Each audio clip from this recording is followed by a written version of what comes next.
E hoje o Hub Turismo conversa com o Eduardo Fleury. Ele é diretor-geral do Caiaque no Brasil. Nós somos fãs do trabalho do Caiaque e temos vários temas interessantes para conversar com o Eduardo. E eu ia te pedir, Eduardo, para você começar o nosso bate-papo falando um pouco sobre o Caiaque, para que as pessoas possam entender quais são os principais serviços e alguma coisa do modelo de negócios tão inovador. Tá bom, tá bom. Antes de mais nada, Ginene, obrigado pelo convite. Bom, o Caiaque, Caiaque com K e Y, para já ficar fácil para as pessoas digitarem, caiaque.com.br, é um metabuscador. O que faz um metabuscador? A gente compara num único lugar várias opções de turismo, para a pessoa poder comparar as melhores opções de passagem aérea, de hospedagem e de aluguel de carro. Então, a gente não vende, mas entrando no Caiaque, a pessoa escolhe uma origem, um destino, ou um destino de um hotel, um destino para locação de carro, e a gente se conecta com diversos provedores do mundo inteiro para trazer as melhores opções e ele poder planejar a viagem dele. E me diz uma coisa, desde o início de março, quando a gente entrou nesse momento totalmente sem precedentes, como que os negócios de vocês foram impactados e especialmente o turismo, desde o ponto de vista aqui do Brasil? Olha, agora tem bastante coisa para falar, né? A gente percebeu um impacto muito grande no próprio tráfego dentro do site. Depois eu vou comentar aqui algumas coisas. A gente, inclusive, botou uma ferramenta online. Se as pessoas quiserem acessar, elas entram na homepage do site. Tem lá tendências de viagem. A gente está dividindo com o público exatamente a situação do volume de buscas que estão sendo feitas no site semana a semana, em comparação a um ano antes. Então, você vê que o volume de buscas no site caiu ao final de começo de março, né, principalmente a partir em abril, já estava 75% menor do que no ano anterior, né?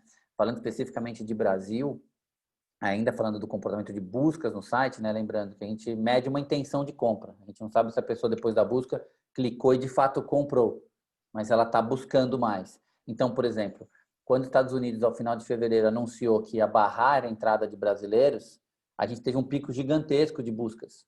As pessoas buscando para remarcar passagem, para remarcar viagens. Então, conforme as restrições foram acontecendo nos países da Europa, Espanha, Itália e Estados Unidos, depois, a partir do final de fevereiro, a gente não teve uma queda em buscas. Pelo contrário, a gente teve um crescimento muito grande que a gente atribui a pessoas buscando novas datas, né? Novas possibilidades para remarcar suas passagens e seus planos de viagem. Porque as pessoas ainda estavam olhando o curto prazo, né? Vou remarcar a Semana Santa, vou remarcar as férias de julho. Ainda não sabia a duração que isso ia acontecer, né? Falando especificamente do mercado, conversando com os nossos parceiros, vou te dar alguns números do mercado aí doméstico, tá? O Brasil tinha cerca de 15 mil voos domésticos semanais. Significa que entre todos os nossos aeroportos, aviação comercial, aí considerando as principais companhias aéreas brasileiras, tinham 15 mil voos semanais em janeiro, tá? Em abril, esse número caiu para 1.200. Então, assim, é 95% de queda, 94% de queda. Se você me permite dar um exemplo mais específico, por exemplo, a Latam tinha 750 voos diários em janeiro. Em abril caiu para 35, 36. Né? Então, a queda de oferta foi gigantesca, por uma série de restrições de circulação. Né? Esses voos acabaram sendo muitas vezes voos necessários para manter operações de transporte de trabalhadores mesmo, de carga, né? Mas a rota ficou, a malha aérea brasileira ficou muito deprimida, assim, ficou muito pequena. Como é que você evoluiu de abril para cá? Se a gente pegar os números de julho, que foram divulgados pela ANAC, pela ABAR, a gente já teve uma melhoria muito grande. Ainda estamos muito aquém, né, daqueles 15 mil voos semanais de janeiro, mas a gente está na casa dos 4 mil já. Ou seja, a gente está ainda a 1/4 de todo o nosso potencial, mas esse 1/4 do nosso potencial, mas a gente já está crescendo. Para quem estava com 95% de queda, agora a gente está com 75%, 70% de queda em relação ao ano anterior. Tá? Então, essa foi o primeiro impacto. Assim. É curioso a gente ver que o impacto na compra efetiva, né, nos assentos, nas pessoas que voaram, foi de 90% a 95%, e na busca foi 75%. Por quê? Porque porque toda essa mudança gera também o interesse de busca. Então, tem, claro, obviamente, muita gente que simplesmente parou de entrar no site e parou de pesquisar, mas, ao mesmo tempo, tem um tipo de público que precisa viajar e começou a buscar alternativas, né? As pessoas também, às vezes, querem ter uma ideia de preço, né? Elas fazem buscas, estão pensando e querem também, às vezes, ter uma ideia de preço, né? Aí, é óbvio que as intenções de busca, elas são um indicador importante, né? Pelo menos existe algum interesse. Quando Sim. você olha para as ferramentas de vocês, você consegue distinguir tendências de datas também de busca, né? Você destacaria alguma coisa com base nas informações que vocês têm, por exemplo, nós ainda temos, no caso do doméstico nacional, e se a gente for falar no internacional, é óbvio que o cenário ainda é um pouco mais duro, né? Você vê que a partir de outubro, novembro, dezembro, existem mais buscas para esse período ou para o próximo ano, ou ainda são de última hora?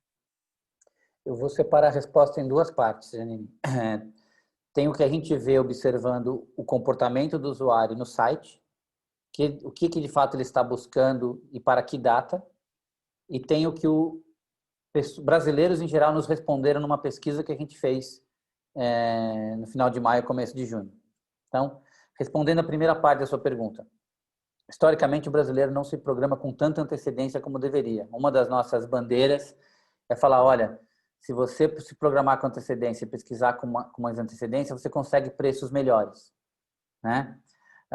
Então, você tem uma ideia, uma viagem internacional, a pessoa fazia essa busca, chamando viagem internacional em geral, né? Varia muito com o destino, mas pegando um agregado de viagens internacionais, o brasileiro buscava em média com 60, 65 dias de antecedência a viagem que ele estava buscando, que é muito pouco tempo. A gente recomenda 4 meses, tá? Em média. Agora, se você olha as datas com que as pessoas estão buscando viagens internacionais, exatamente porque esse mapa de restrições, sim, as pessoas estão buscando para o final do ano, para o começo do ano que vem, né? E ao mesmo tempo, ou para um período muito curto. Então, aquele período de 60, 50, 70 dias de antecedência virou um gap, assim. As pessoas estão buscando coisas para os próximos 15 dias e para daqui a 3 meses. Tá? Esse tem sido o principal, a mudança de comportamento tem sido essa. E ainda olhando o comportamento do site, as buscas por domésticos já retomou bastante, né? Depois, no final do bate-papo aqui, eu posso até dar o link certinho para o pessoal que quiser ver e ver esse gráfico, é aberto, as pessoas vão ver o volume de buscas. Então, eu falei que a gente chegou a cair 75% no volume de buscas no agregado, doméstico e internacional juntos.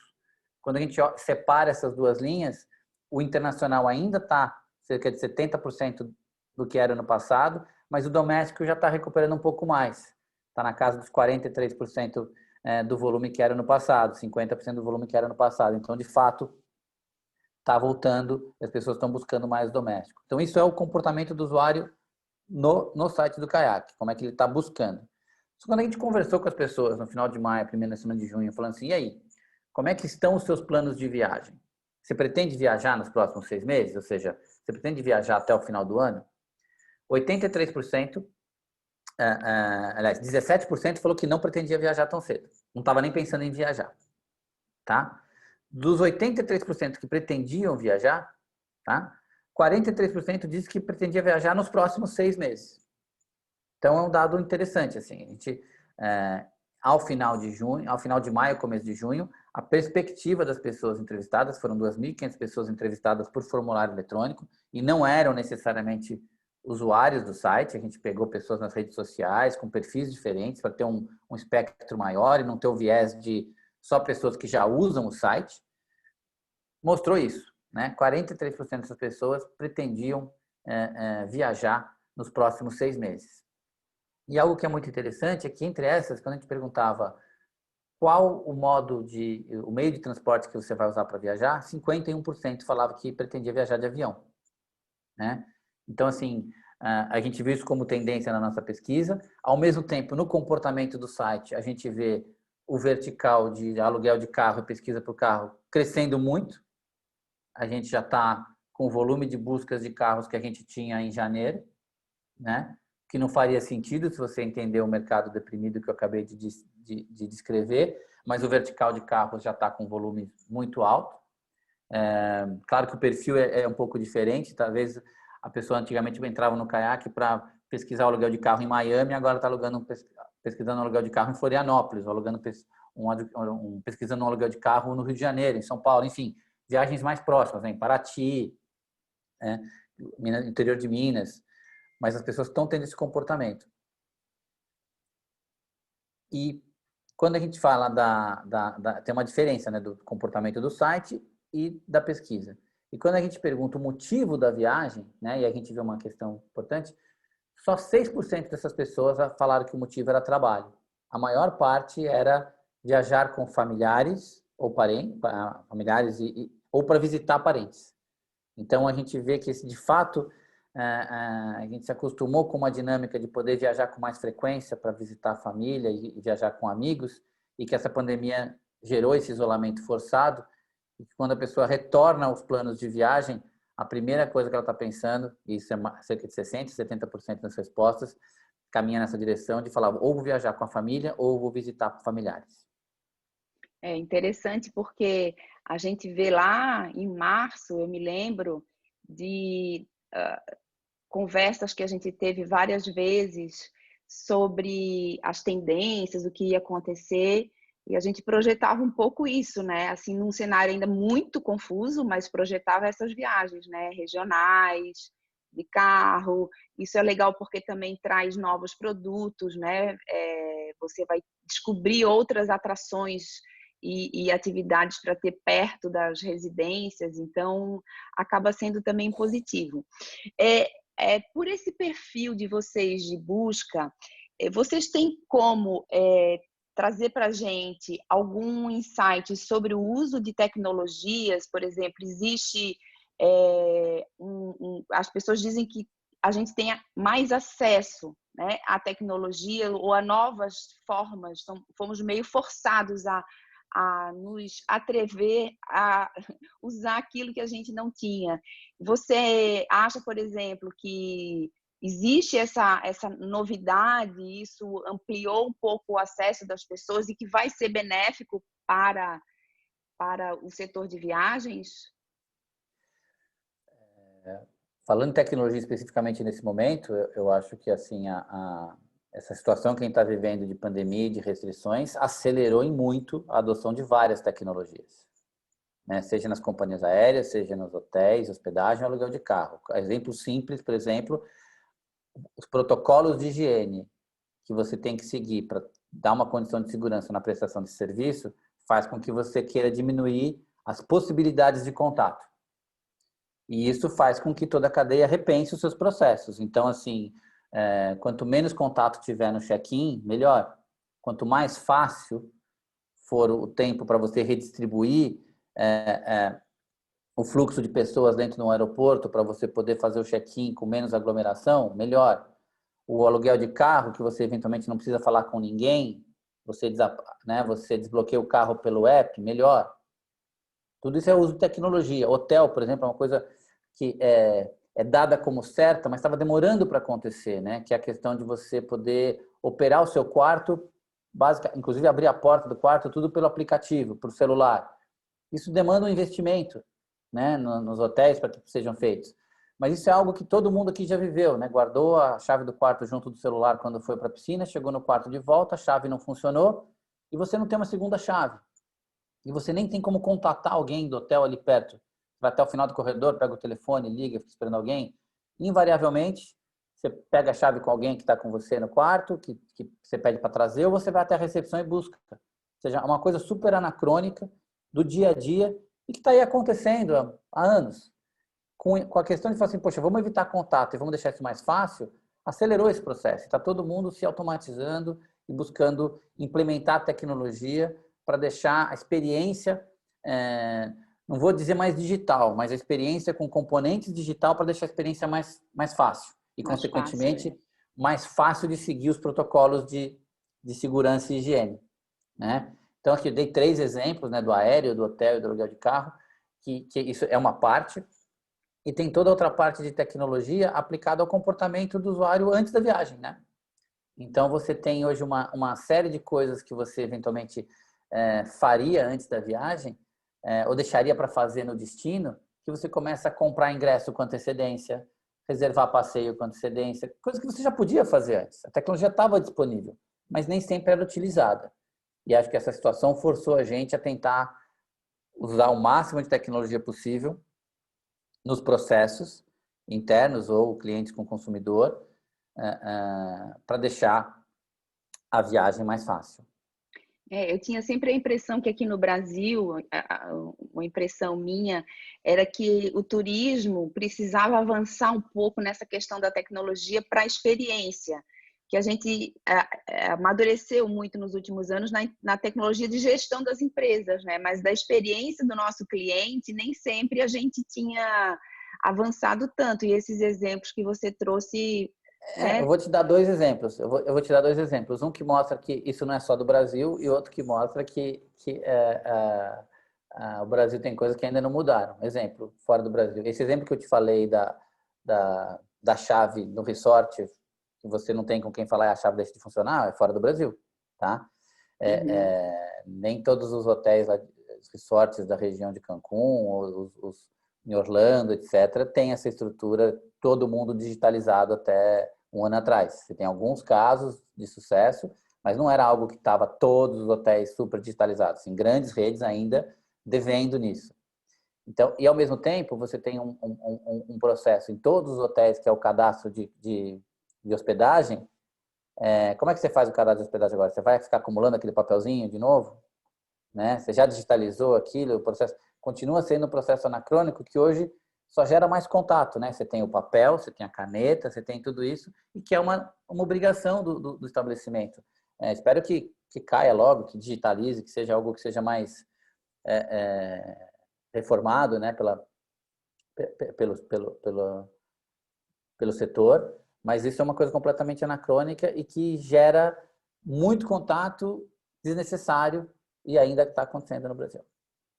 Eu acho muito legal o trabalho que vocês estão fazendo de disponibilizar essas informações de buscas, né? Eu já tive a experiência de olhar e é bastante interessante. Você consegue ver por país, consegue ver por cidade e tal.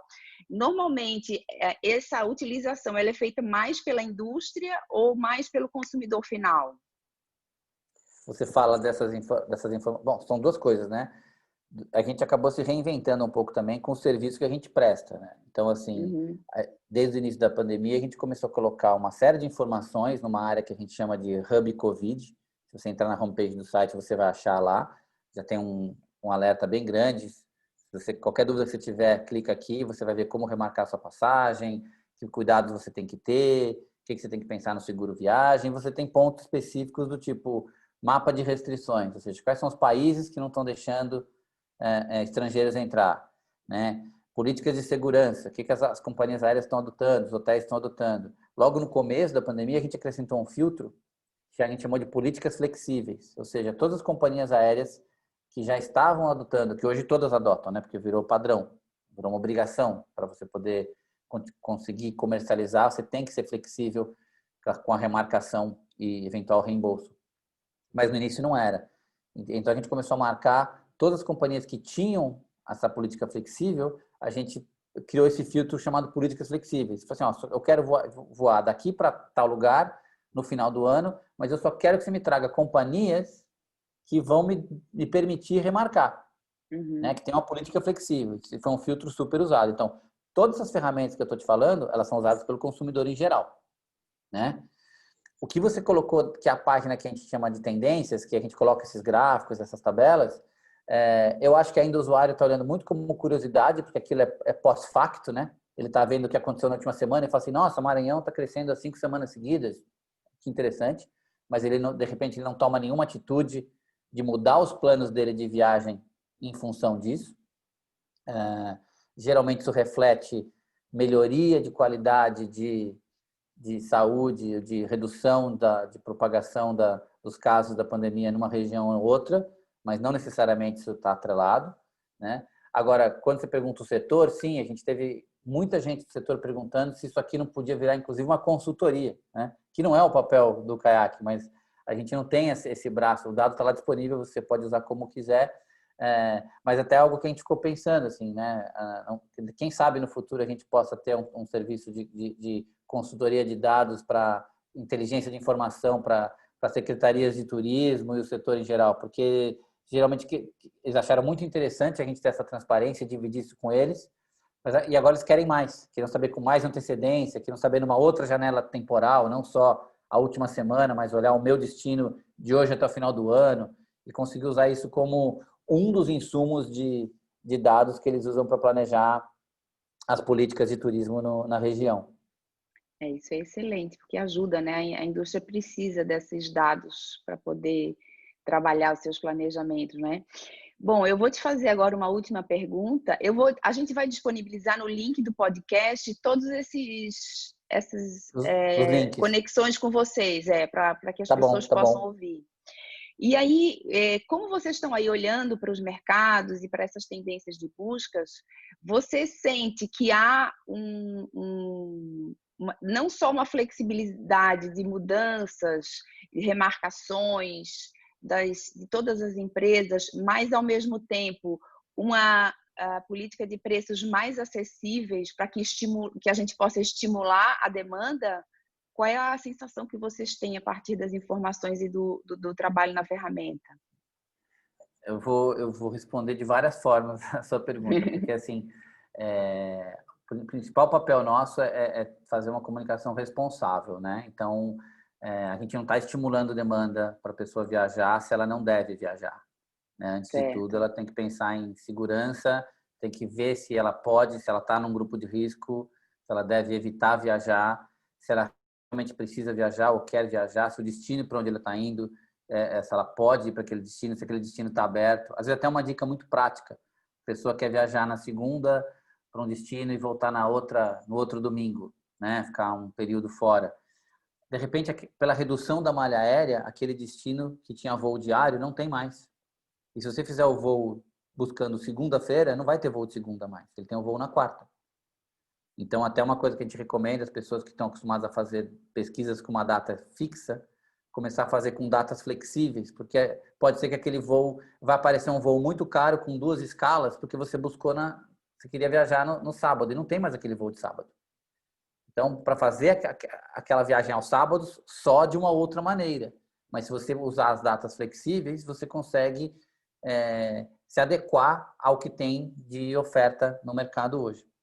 Então, o primeiro ponto é esse, né? De se adaptar à maneira como você busca, e em nenhum momento a gente está estimulando viajar para pessoas que não devam viajar. E eu não acho que preço deva ser um estímulo nesse momento, o principal estímulo. Não é porque está barato que você vai aproveitar e viajar. Primeiro você tem que ver, como eu falei, se você pode, se você deve, e se você deve viajar agora, né? Para poder viajar com segurança.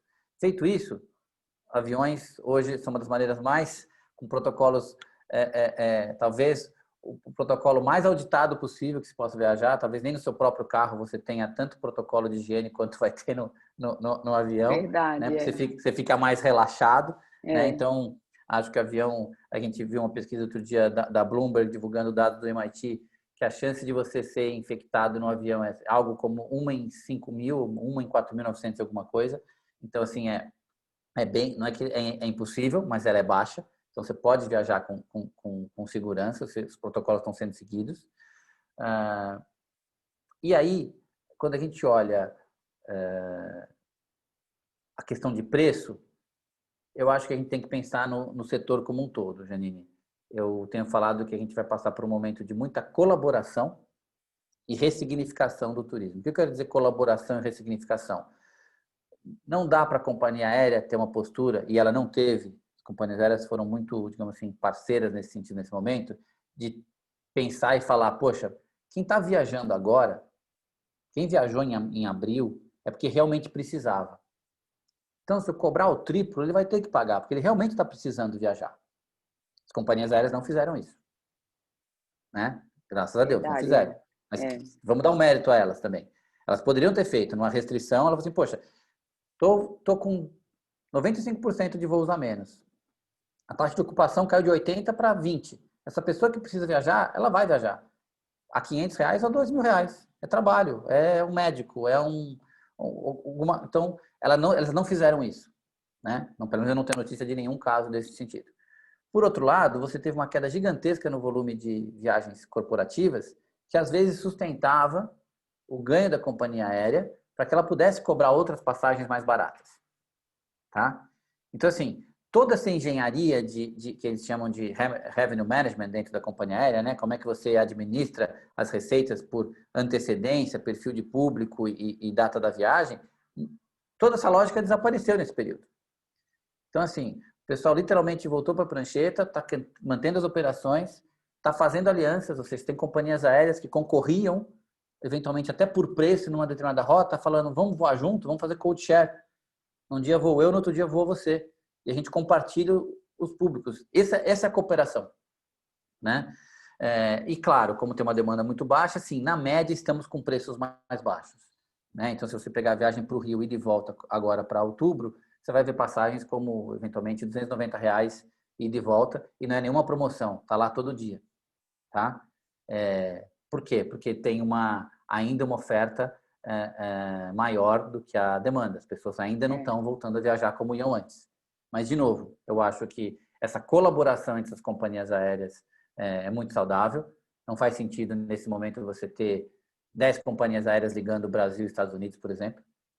Vamos ter que repensar isso, né?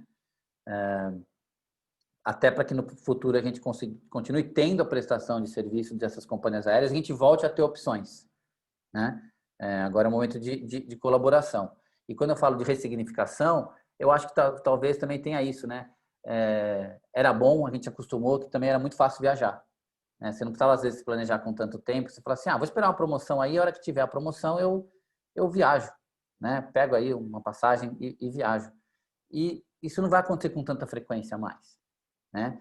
Você pode ter preços baratos, você pode ter promoção, mas assim, o seu planejamento vai ser muito mais necessário e você vai realmente valorizar cada viagem que você fizer. Mesmo que sejam viagens mais curtas e domésticas, que é um déficit que o brasileiro tem de conhecer o próprio país, né?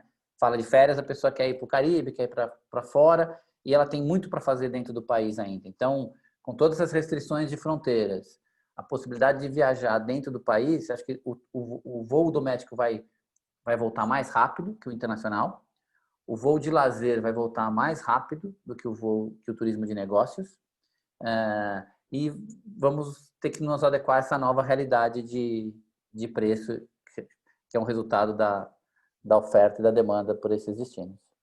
Esse tema que eu acho que é uma grande mudança que a gente vai ter no mundo, a questão da relação das empresas aéreas com o corporativo, né? Eu estava vendo uma pesquisa da Fortune com 500 CEOs e 51% deles disseram que nunca mais vão viajar como viajaram antes, né? Então vai ser um novo desafio. Olha, Eduardo, super obrigada por todas as tuas informações. A gente vai compartilhar todos os links e quem sabe mais para frente a gente volta a conversar para você contar mais novidades para a gente. Super obrigada pela tua atenção. Muito obrigado pelo convite. A gente pode já deixar agendado um novo papo para quando sair a vacina.